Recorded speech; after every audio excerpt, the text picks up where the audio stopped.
alike. All these facts suggest the degree to which the goodness, idealism, and unanimity we today reflexively associate with World War II were not as readily apparent to Americans at the time. John H. Abbott was a conscientious objector assigned by the authorities to a series of stateside public works details until he refused even this duty. Convicted in 1943 for failing to remain in a public service camp, he served 2 years in a federal prison. Years after the war, in an interview with Studs Terkel, Abbott recalled a prank he and some of his fellow COs used to play. "These gasoline stickers for rationing that you had on your windshield had a little note on it. Is this trip really necessary?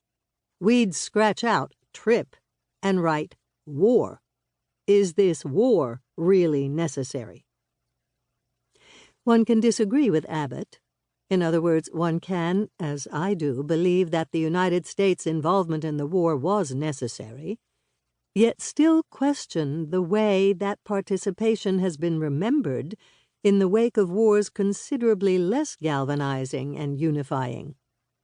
Has the prevailing memory of the good war, shaped as it has been by nostalgia, sentimentality, and jingoism, done more harm than good to Americans' sense of themselves and their country's place in the world?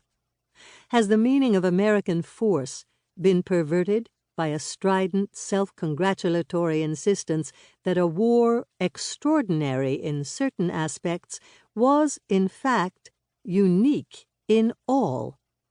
Has the desire to divorce that war from history, to interpret victory as proof of America's exceptionalism, blinded us to our own tragic contingency?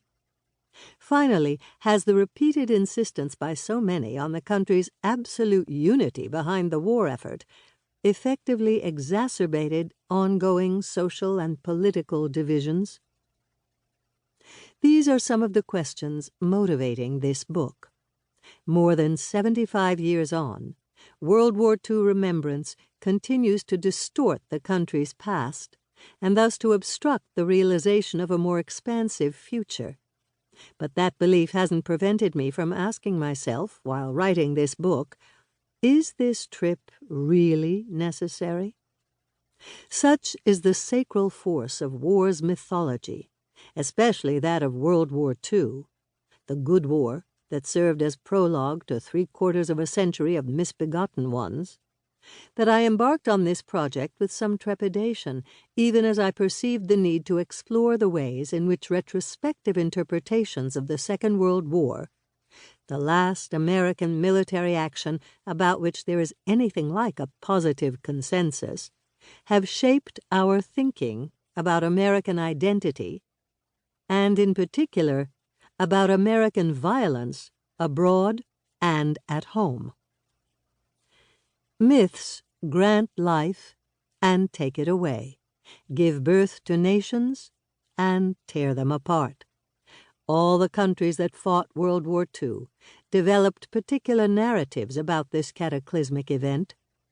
Several, France and Germany most conspicuously perhaps, have already undergone serial, substantive revisions to their initial versions.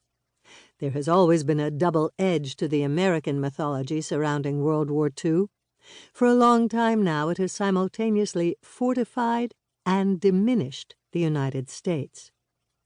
In this book I set out to explore the ways in which the meaning and memory of World War II have evolved and periodically intersected with those of the other wars that have punctuated American history: Korea, Vietnam, and the Gulf War, our more recent wars, and, retrospectively, the Civil War. These conflicts, about which Americans tend to feel far more ambivalence, lie as close as World War II does to the heart of national identity, even if we prefer to think otherwise. Such trips into the past really are necessary if we are to see our way toward a viable future. Introduction.